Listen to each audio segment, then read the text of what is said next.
What happens when a single moment of classroom injustice ignites a powerful surge of transformation? How far can one student's unwavering courage challenge a system designed to suppress his voice? Imagine a world where a 15-year-old's sharp intellect becomes his most formidable weapon against decades of ingrained institutional prejudice. This isn't just a narrative, it's a revolution poised to unfold. A saga that will compel you to reevaluate everything you've ever known about schooling, fairness, and the profound impact of speaking up when everyone expects your silence. Dear viewer, if you're encountering my story for the first time, I humbly request you indicate your current viewing location, subscribe to this channel, and activate the bell icon immediately to receive notifications of my daily news updates. Thank you, and let's delve into the complete account. The morning light struggled to pierce through the well-worn blinds of Marcus Thompson's bedroom, casting elongated shadows across posters of pioneering Black leaders and academic accolades. At 15, Marcus was more than just another pupil at Oak Ridge High School. He was a beacon of promise, meticulously nurtured by parents who comprehended the gravity of every opportunity. Regina Thompson stood in the doorway, her silhouette commanding and protective. "Ready, sweetheart?" Her voice carried the quiet resolve that had guided Marcus through every trial. His father, Michael, a director at a local community center, had consistently impressed upon him that education was both a privilege and a battleground. Marcus adjusted his spectacles, inspecting his reflection. His crisp collared shirt and impeccably pressed chinos were more than mere garments. They were armor in a world that frequently judged before understanding. He recognized the importance of presentation. His backpack sagged with textbooks, aspirations, and the unspoken expectations of a community that had struggled for generations for this very moment. Oak Ridge High mirrored broader societal racial tensions, thinly veiled beneath a veneer of suburban decorum. Marcus had always been an outlier, a student who posed probing questions, challenged established narratives, and refused to be overlooked. His academic brilliance served as both his bulwark and his blade. As he entered Miss Eleanor Hartley's Advanced American History class, the atmosphere in the room seemed to subtly shift. 54 years old, with steely gray hair and eyes capable of unnerving even the most confident student, Miss Hartley epitomized a generation grappling with evolving societal dynamics. Her reputation preceded her, stringent, uncompromising, and infamous for her particularly contentious interactions with Black students. Marcus deliberately chose a front-row seat, his notebook already open, a mechanical pencil poised to capture every nuance. He was acutely aware of the statistics. Black students were 3 times more likely to face disciplinary actions, less likely to be recommended for advanced curricula. Yet he was resolute in his ambition to be the exception, to unequivocally demonstrate that potential transcended racial boundaries. Little did Marcus realize that this day would mark the genesis of a struggle that would challenge not only him but an entire edifice of tacit oppression. The classroom hummed with pre-lesson tension. Miss Hartley's sharp heels clicked rhythmically against the linoleum floor, a precise metronome of impending scrutiny. Today's curriculum focused on the civil rights movement, a subject that invariably heightened Marcus's awareness of the subtle power dynamics within the room. "Mr. Thompson," Miss Hartley's voice sliced through the murmuring, "perhaps you can elucidate the concept of nonviolent resistance as exemplified by Martin Luther King Jr.? Marcus instantly recognized the veiled challenge. It wasn't a genuine inquiry for knowledge but a calculated assessment. He drew a measured breath, his reply meticulously formulated. Nonviolent resistance was a strategic methodology for confronting systemic racism by upholding moral superiority while simultaneously exposing societal inequities. A faint, almost imperceptible smirk crossed Miss Hartley's face. An intriguing choice of terminology, but do you truly grasp the intricacies, or are you merely regurgitating textbook definitions? The gauntlet had been thrown. Marcus felt the collective weight of every gaze in the classroom, the unspoken tension between a young Black student and an instructor who appeared intent on diminishing his intellectual prowess. "Complexity," Marcus rejoined, his voice unwavering, "is understanding that peaceful resistance was not passive. It was a deliberate, audacious act of challenging an entire apparatus designed to subjugate an entire population's human dignity." A few students shifted uncomfortably, some averted their gaze, while others observed with a blend of curiosity and apprehension. Miss Hartley's expression hardened, a mixture of surprise and something more sinister, a direct affront to her long-held assumptions. "Elaborate," she demanded, her tone more of an interrogation than an invitation for discourse. Marcus knew this juncture transcended mere academic exercise. It was a proving ground where intellect would be his primary instrument, where every utterance was a calculated maneuver against a system engineered to marginalize him. The initial sting of discrimination often manifests subtly, a nuanced tone, a dismissive glance, a deliberate attempt to undermine. And today Marcus would not passively endure that affront. The classroom transformed into an arena of unspoken tension. Miss Hartley's gaze fixated on Marcus like a predator assessing its quarry. "Mr. Thompson," she announced, her voice piercing the hushed whispers, "I want you to articulate the concept of historical perspective in your own words." Marcus immediately recognized the snare. It wasn't a genuine query for understanding but a calculated maneuver to expose perceived vulnerabilities. His classmates held their breath, some shifting uncomfortably in their seats, others observing with a blend of anticipation and apprehension. "Historical perspective," Marcus began carefully, "isn't about merely reciting facts, but about comprehending the lived experiences underlying those facts. It's about acknowledging the humanity within historical narratives, especially those that have been systematically silenced."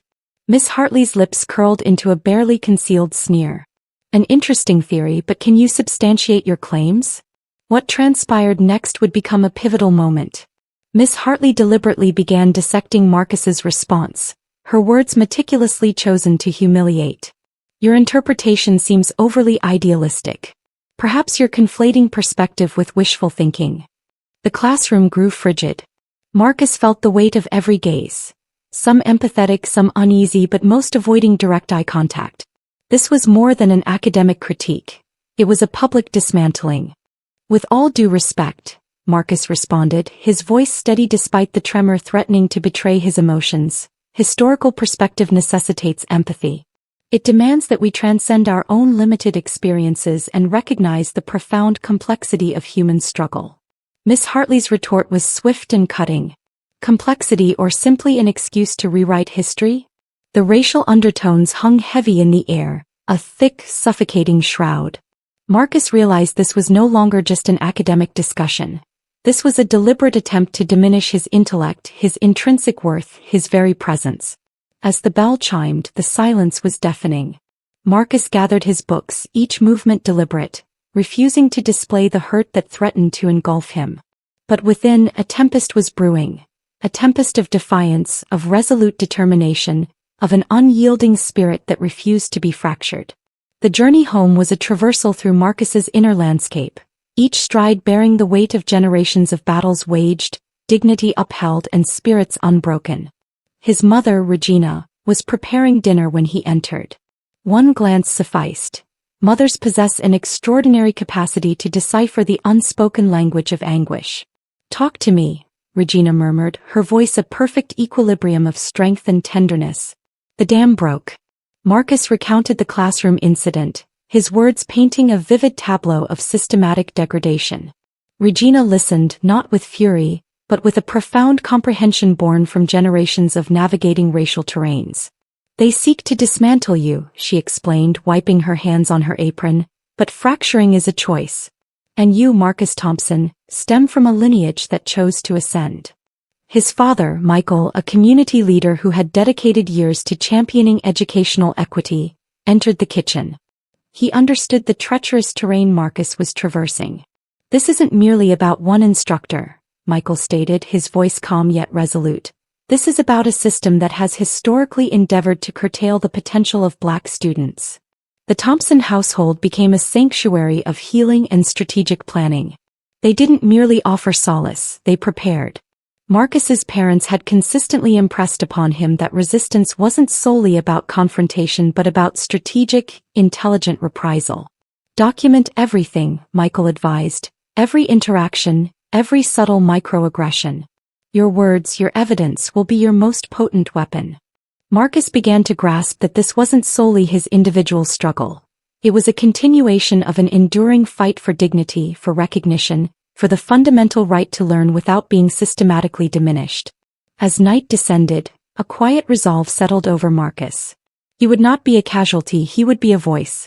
The school counselor's office became Marcus's strategic command center.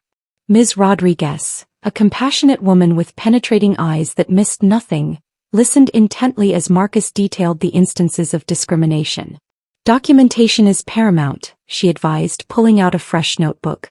Her own experiences as a first-generation immigrant had instilled in her the importance of meticulous, methodical resistance.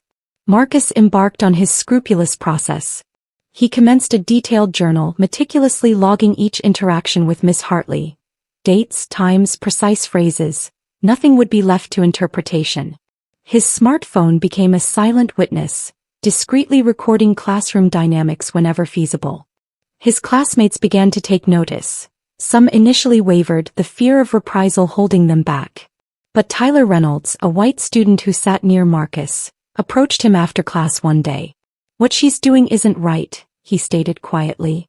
"I'll help you document this." Slowly, a network of support emerged. A girl named Arya from the school newspaper began posing questions. The drama club president started gathering informal statements. Marcus realized that resistance wasn't a solitary endeavor. It was a collective awakening. Each piece of evidence was painstakingly gathered. Subtle comments that seemed innocuous individually formed a discernible pattern when viewed collectively. Grade discrepancies, tone of voice, selective calling on students. A clear picture of systematic bias was emerging, extending far beyond a single classroom. His parents guided him, imparting the delicate art of building a compelling case. "Be precise," his father advised.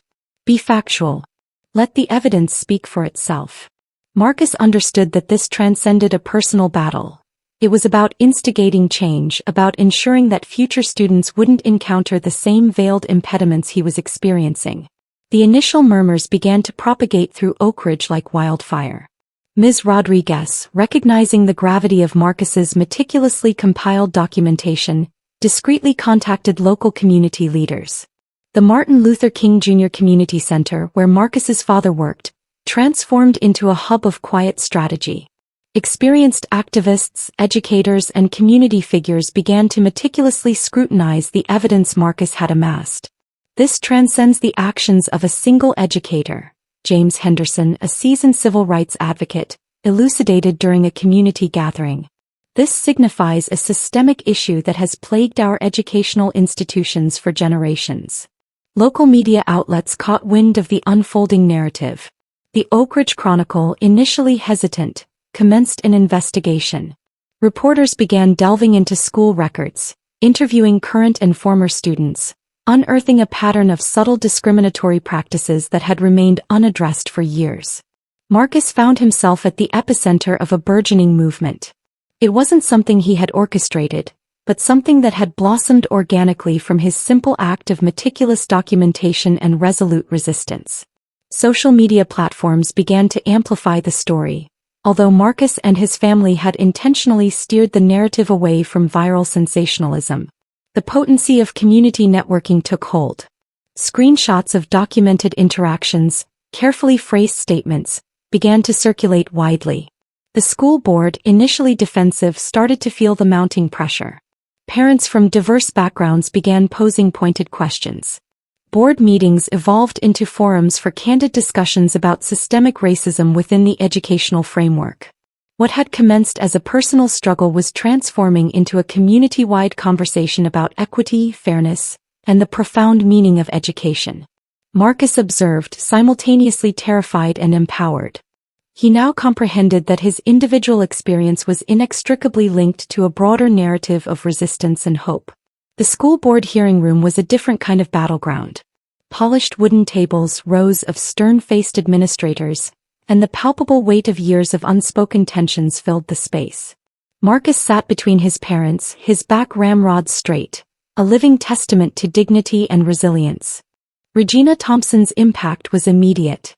A highly accomplished corporate lawyer, she presented the documented evidence with surgical precision. Each exhibit, each recorded interaction, peeled back layers of systemic discrimination that had long been concealed beneath bureaucratic politeness. "This is not about a singular incident," Regina argued, her voice calm but powerful. This is about a consistent pattern of behavior that systematically undermines the potential of Black students. Miss Hartley sat across the room, her previously confident demeanor now visibly shaken. The documentation was comprehensive. Audio recordings, written statements, grade comparisons that revealed a clear pattern of differential treatment. Dr. Elizabeth Grants, the school superintendent, listened intently. Years of institutional inertia were being challenged by a 15-year-old student and his family's meticulous approach. Expert witnesses added depth to the case. Dr. Michael Thompson presented research on racial bias in educational settings, transforming the hearing from a localized incident into a broader discussion of systemic inequity. Classmates testified. Tyler Reynolds spoke about witnessing subtle discriminatory practices. Arya from the school newspaper presented a comprehensive investigation that revealed similar patterns across multiple classrooms. The room felt electric. This was more than a hearing about one teacher. It was a referendum on institutional racism in education. Marcus remained silent, but his presence spoke volumes. He wasn't just a victim, he was a catalyst for profound change. The weeks following the hearing were a maelstrom of emotions and unforeseen prospects. Marcus found himself extended invitations to address community forums, educational conventions, and local schools. His ordeal had transformed him. The once reticent, studious boy had evolved into a confident young advocate, comprehending that his voice possessed the power to effect meaningful change. The school implemented significant reforms. Mandatory diversity and sensitivity training became a requisite for all personnel, and an independent oversight committee was established to address potential discriminatory practices. However, the most profound transformations were personal. Marcus unearthed a profound passion for social justice that transcended his own experience. He began mentoring younger students, instructing them in the art of documentation, self-advocacy, and the power of strategic resistance. His parents observed with a blend of pride and contemplation. "You're reshaping the narrative," Michael conveyed to him one evening, "not merely for yourself but for those who will follow." Scholarships and opportunities began to emerge. Civil rights organizations reached out, recognizing Marcus's immense potential. Local universities expressed keen interest in his story, offering pathways to further education and advocacy. Yet Marcus remained grounded. He grasped that this wasn't about personal triumph but about systemic transformation. Each speaking engagement, each conversation, presented an opportunity to illuminate the deeper issues of racial inequality within education. The experience had imparted a profound truth. Resilience isn't about evading pain but about transmuting it into purpose. As summer approached, Marcus began to conceptualize a youth leadership program, resolute in his aim to equip other students with the essential tools of advocacy and self-empowerment. The repercussions of Marcus's case resonated far beyond the confines of Oak Ridge High School. State-level educational committees initiated policy reviews, acknowledging that one school's narrative served as a microcosm of a much larger national issue. Miss Eleanor Hartley's professional consequences were both immediate and extensive. Her teaching license was suspended pending a thorough review. The once untouchable educator found herself at the epicenter of a systemic examination of racial bias within education. State legislators took notice. A new bill was proposed, the Educational Equity and Accountability Act, which would mandate implicit bias training for educators and establish more stringent oversight mechanisms for addressing discrimination in schools. Marcus found himself invited to state capitol hearings. His testimony became a pivotal moment, transforming a personal struggle into a catalyst for broader institutional reform. He spoke not with anger, but with a measured, powerfully articulated appeal for genuine educational equity. The media narrative shifted. What had commenced as a localized story of conflict blossomed into a national conversation about systemic racism in educational institutions.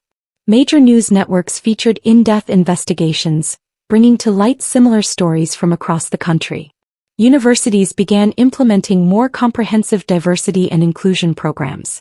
School districts nationwide commenced reviewing their policies, training methodologies, and assessment practices.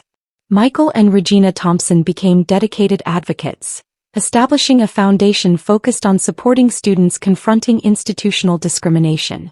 Their work amplified the impact of Marcus's initial stand, creating vital support networks for students across the nation. The most profound changes were often the most subtle.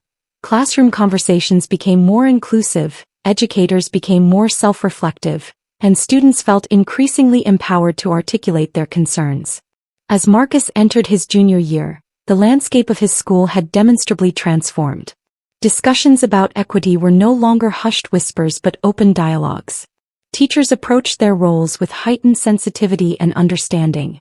His youth leadership program expanded beyond anything he had initially envisioned.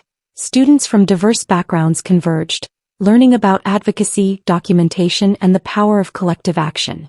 Dr. Elizabeth Grants, the school superintendent who had initially adopted a defensive posture, evolved into a genuine ally in the pursuit of educational equity. She implemented comprehensive reforms that transcended superficial alterations, directly addressing the root causes of institutional bias. Marcus never perceived himself as a hero. Instead, he understood himself as a continuation of a long legacy of resistance and hope. The narratives of civil rights leaders, those who had fought seemingly insurmountable battles before him, were not merely historical accounts but living inspirations. During a speaking engagement at a national education conference, Marcus shared a powerful message. Change isn't about destruction. It's about understanding. It's about cultivating environments where every student can envision their potential reflected in their educational journey. His parents observed from the audience, their eyes filled with a complex blend of pride, hope, and unwavering determination. They comprehended that Marcus's story transcended a personal triumph. It was a testament to the power of resilience, education, and collective action. As the sun set on another academic year, Marcus knew the journey was far from concluded. But for the first time he perceived a horizon brimming with possibility. A future where education could truly be an equalizer, where potential was not circumscribed by the hue of one's skin. The silence had been shattered, and in its stead, a chorus of hope was ascending. Dear friend, in a world where silence perpetuates injustice, every voice holds significance. This narrative reminds us that change commences with bravery, understanding blossoms through attentive listening, and hope flourishes from individual initiatives. We are not defined by the challenges we encounter, but by how we surmount them. Education is not solely about acquiring facts. It is about cultivating humanity. If this story resonated with you, please like, share, and subscribe to continue amplifying awareness. Together, we can actualize the transformation we aspire to witness in the world.